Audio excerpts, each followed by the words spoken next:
Hey Rochelle, okay, so we'll look at your first video. First thing, obviously awesome that you're warming up with some tug to make sure that Zeke is nice and warm. The first comment I'd like to make for you is, see how right here Zeke is out away from your body. He's out on an angle away from you. That's going to make this a little bit more difficult. The next comment I'd like to make for Zeke, this is going to help because he's a baby, build up some strength. See how already he's quite rounded through the back? If we go forward a little bit further, we can see that when you do the first attempt for the bow, he's really rounded through the back, and his back legs are actually a little bit too far forward. This is going to make it quite hard for him to do a really nice bow and build up some muscle strength. If we keep going forward, I think if we look here, you were actually rewarding when his elbows weren't on the ground. Not rewarding, sorry, marking.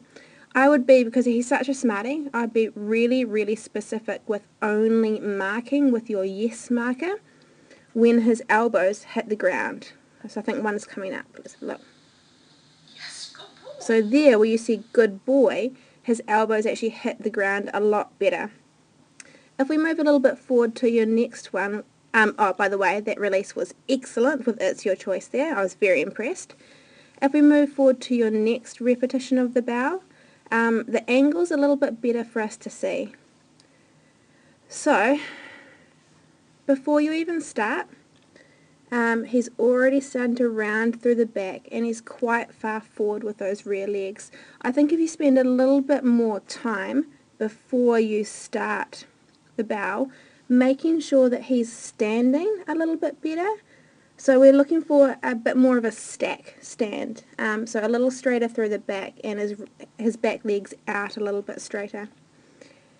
This angle's heaps better with your filming to see what he's doing, because actually we can see here your hand's a little bit far forward. That's why he's not going down into the bow. So now we can see when you move your hand back a little bit, he's actually moving down through the elbows better than he was before.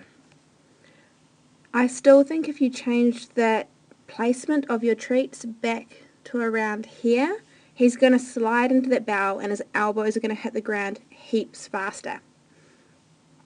So see how he's bopping up and down? And your hand's still quite far forward. So move it back a little bit. It should be just under where his nose is at the moment, and only marking and rewarding when those elbows are on the ground. See how his legs are quite far in and he's really rounded through the back. He's going to find this really hard strength-wise to hold his butt up with his legs in this position. So just work on having those legs a little bit more stretched out to the back to offer more support so that he's a bit straighter through his back. It is looking awesome though. I can't wait to see your next video.